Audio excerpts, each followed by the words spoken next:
This is stupid. I'm supposed to oil that? Probably. Shoot. Well, alright, there's going to be a weird looking top. Alright, so before I got started on stream, I did mix together just a quarter of a teaspoon of baking soda with a half a cup of water. See, there I go again, baking soda. That's not even the way that I say soda, I just, whatever. Anyway, the recipe says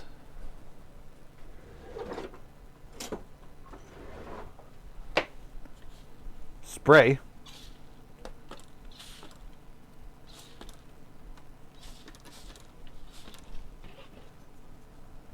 and slit.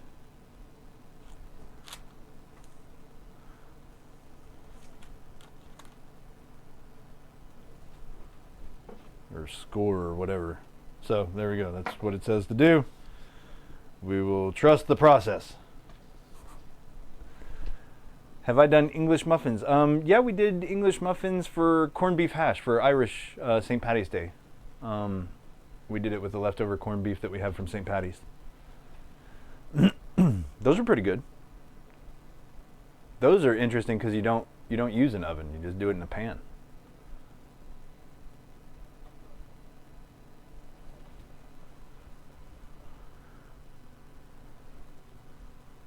I mean, I guess I should have put that preheat step a little earlier, right?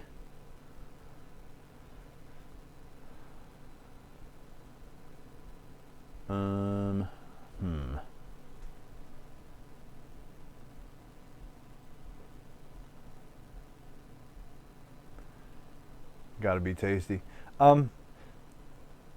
Strikingly similar.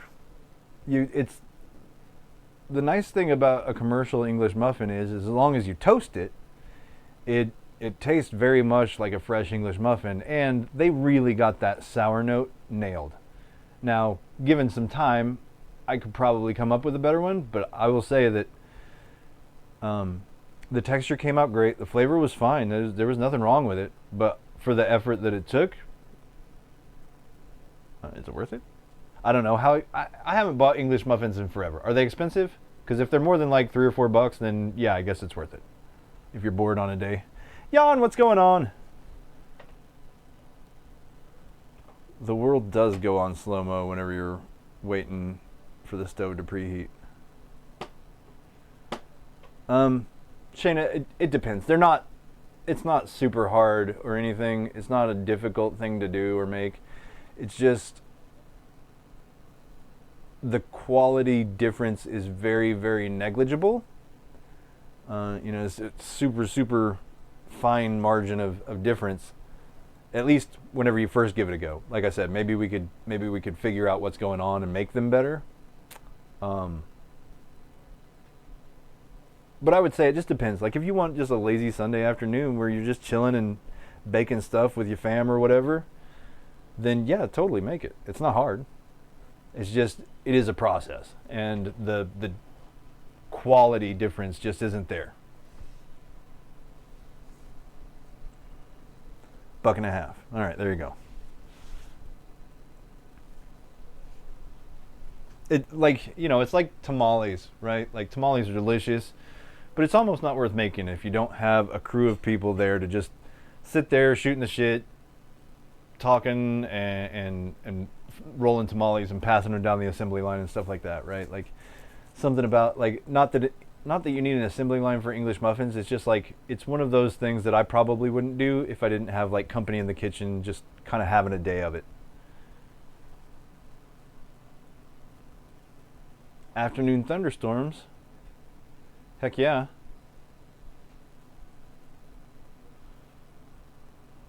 Jan, all good here. Actually, just enjoying the rain you're going to get today. The gardens and the rest of the province on fire needed it.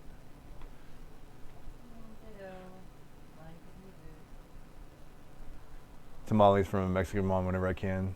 They have it down. Yeah, and they're not hard, but it takes an assembly line. There's a reason they go around selling them, is because there's almost no quality degradation in however long you keep them steamed and warm. you know, short of actually spoiling them. You can make them in batches of like 11 billion, and you can freeze them, and then you can just thaw them. You know, you can just make them, re-steam them from the freezer, and they work out great. It's so good. There's potatoes on tamales. Interesting but delicious. Potatoes on tamales. What sort of potato? Fried? I'm guessing? Or is it like a mash? I'm so confused.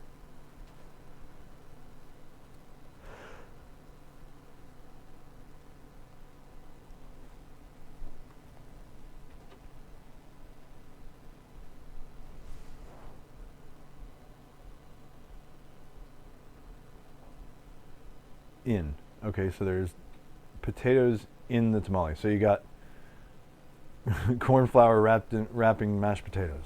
All right, interesting. I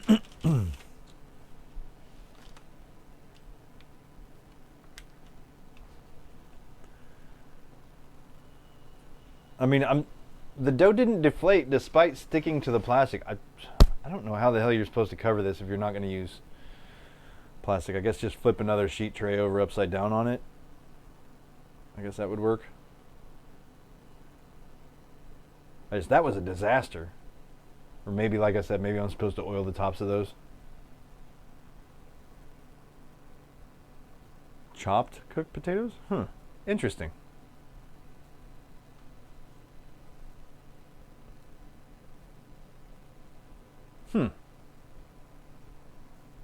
Okay. I mean, you can stuff anything in a tamale. There's no rules. Have you ever had sweet tamales? Sweet tamales are really good. Sometimes they're like neon pink, which is interesting. That would be sweet and interesting. We should try some of those. I want a tamale day. You want a tamale day? I do want a tamale day. Damp tea towel? Maybe Liz. Also, welcome aboard. I'm Hammer. Welcome to the poorhouse. A damp tea towel. We've got flour sack towels that we use all the time, and I considered it. Bro, these country ass flies are annoying.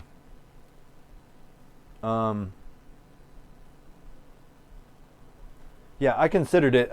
The last time I did a rising dough under a damp tea towel, or flour sack towel as the case may be,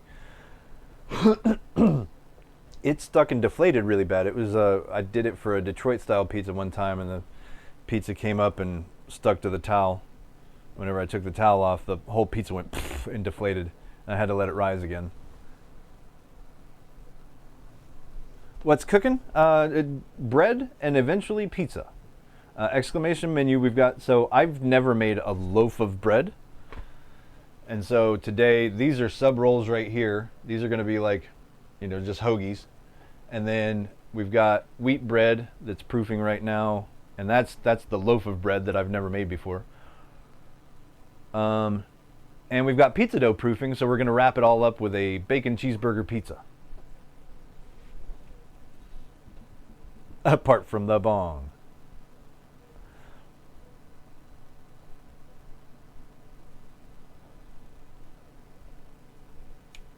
So that's what we're up to. I'm not much of a baker, but I've taken to baking since we've started to solve the pizza mystery. I'm getting more and more confident with making doughs and breads, and now I'm trying to figure out what it takes to make some of my other favorite breads. Like, this is supposed to be a knockoff of the Publix sub roll. Now, granted, it is not nearly as long, so I think in the recipe I'd probably just divide it in half and make a longer roll, as long as these proof up and bake right. But we'll see. We got to see what happens here. This is a Publix sub roll knockoff, courtesy of Elaine Fox. And then the wheat bread is just, I got this big ass bag of whole wheat flour, and you can see right here on this bag of flour, what's it say here on the bottom? Can you read that? It says pizza crust. Bro, this made the shittiest, toughest, most awful pizza crust ever. So I was like, I got to figure out something to do with this giant bag of whole wheat flour. So let's make wheat bread.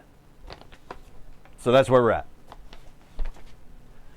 We've got pizza dough proofing. We've got this is ready to go in the oven as soon as the oven is heated. The wheat bread is proofing.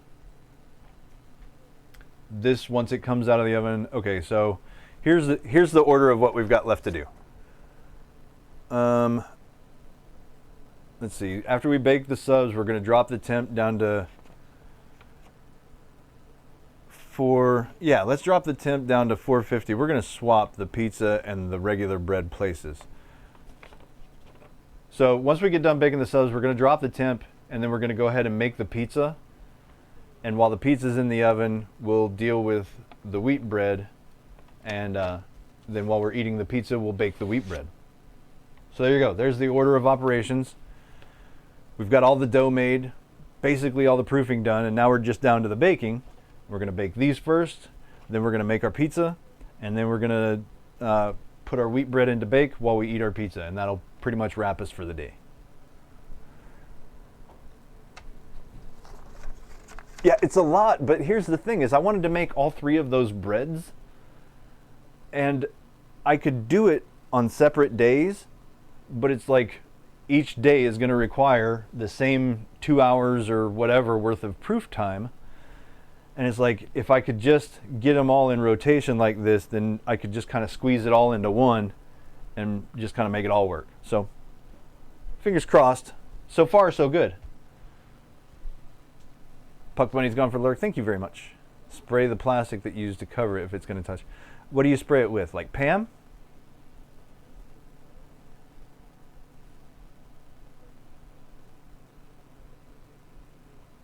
Or are you just talking about spray it with like water?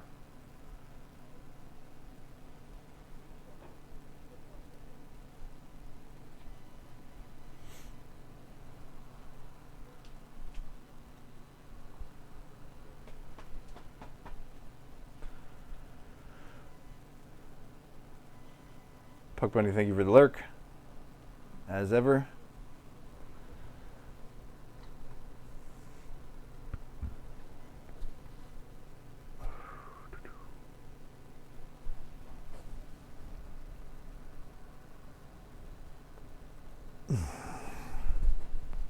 Okay. Oven's at 425. We've only got 75 degrees left to go before our oven's hot enough to actually put this bread in the oven and get started.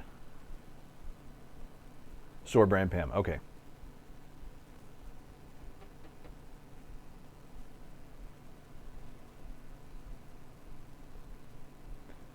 So her recipe has us opening the oven door and spraying these down with this baking soda solution a few times during the recipe. So that'll be interesting.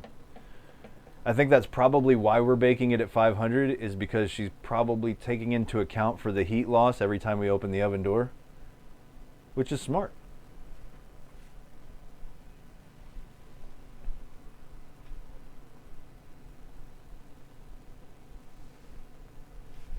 So if you were going to bake these all the way through and not spray them while they were in the oven, my guess would be that temperature probably be closer to 400 degrees or maybe even 350. Because there's just no way this oven retains a whole bunch of heat whenever you're going to keep opening the door. We got to open the door a total of 3 or 4 times. Yeah, 500 degrees, right?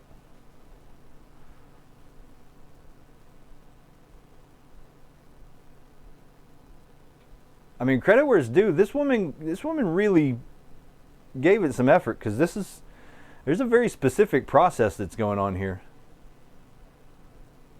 She has me open it up and spraying it with like water and baking soda, and then open it up later and spraying it with water and baking soda, and then open it up later and spinning it around, and then it's crazy. It's a heckin' like crazy recipe.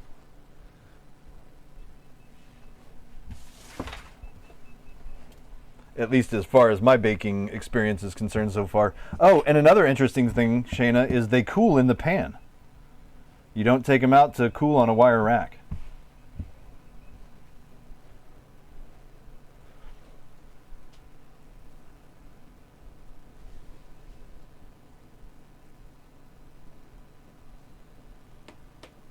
Artisan, exactly. Yeah, so Liz, if you weren't here earlier, this pub sub recipe, and granted, it's stuck, and I'm sorry, this is kind of ugly because it's stuck to the plastic, and maybe this isn't exactly right, but I don't know. It's my first go around at it. But this sub bread is knockoff of Public sub bread, and it was courtesy of food and drink streamer Elaine Fox.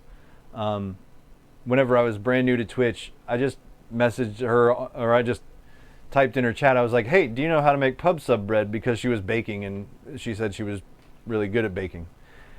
And she was like, "I don't know, not really." I was like, "Oh, okay. Well, that's a recipe I've been looking for years," which is true. I have been. And she was like, "Well, I'll try and figure it out." And then she made a stream where she did like 6 or 7 different varieties, different experiments with the loaf of bread to try and get it just right. And this is what she landed on. So that's what we're making today, and this is our first effort. I'm pretty excited to try it, to be honest, because if it's anything like Public sub bread, I am going to be so happy. There's no good hoagie bread to be found in southwestern Missouri, or Kansas or Oklahoma or Arkansas or any of those states in that little quadrant. None of them have good sandwich bread. You can't find it. And if you're from there and you take offense to it because you're like, "No, this is where you get good bread," hit me up, let me know, because I have yet to find it. There we go. Oven's ready. So we're going to spray these and then pop them in the oven. Set a 15-minute timer.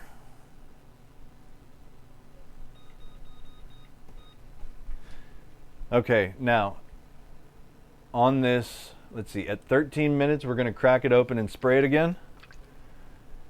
And then again at 10 minutes, we're going to spray it. And then with 7 minutes left to go, we're going to spin it around, and then we're going to let it finish baking until it's golden brown, which is a term I just despise in baking. In food, in general. It's such a terrible descriptor. Golden brown. You're in the UK, so... well, all my recipe measurements are in grams and milliliters, if that makes... I don't use freedom units there, but my oven only works in freedom units, so I don't know the Celsius conversion if that's what you're looking for. But cheers, by the way. Also, thank you for the follow, if I didn't say that already. Muffin, it looks like I missed a couple. Muffin and Liz Baird, thank you very much for the follows. Lurk for lunch, thank you, Shayna.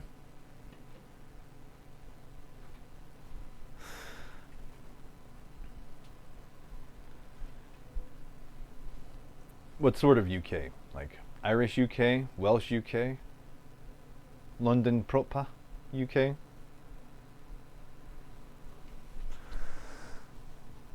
Scotland, perhaps?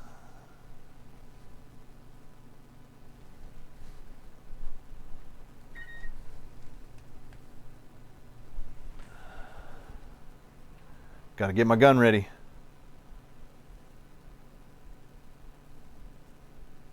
My squirt gun. Oh, here. I'll let you follow me so that it's not cutting me off like that. Maybe. Hey, camera. There we go. Should work now. Now we spritz, and we spritz, and we spritz, and we spritz, and we spritz. And spritz. Hi. You want to follow me back up here? Or, hey, buddy, my eyes are up here.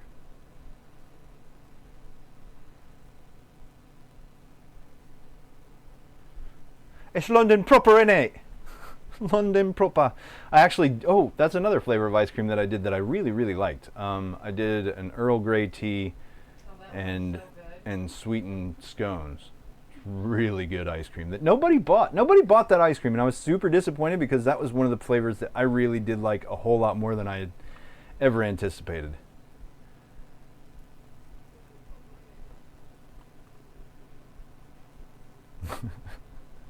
Prefer to drink it, but whatever floats your boat.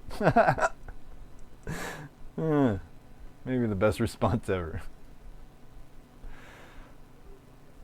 I love it when friendly trolls meet each other and then they're like, I see what, that's my brand.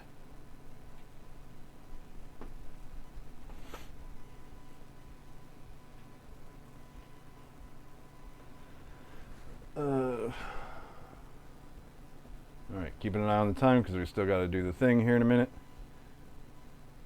What was I going to do? I came over here to do something. You were gonna spray something, weren't you? I already sprayed once. Gonna have to spray again here in a minute. Oh, you know what? I forgot a step. This might be bad because I forgot that she said to put a pan of water in the oven. And I don't know that the spraying is going to be enough moisture to cut it because I think that there's supposed to be some humidity from. It won't even heat up by the time the bread's done. It's baking at 500 degrees. That bread's going to be done in like, well, 10 minutes. Fair.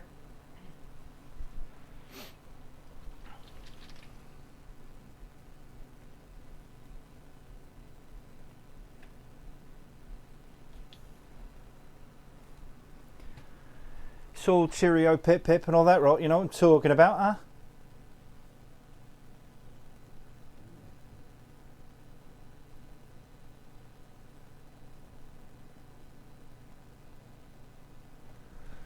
Come on, time. Just a bit more.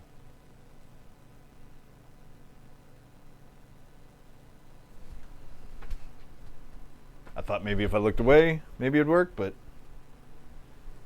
all it did was mess with my camera. Camera's struggling right now. It's struggling to find me for whatever reason. It's like slow rolling the up. Spray, spray, spray, spray. Attack.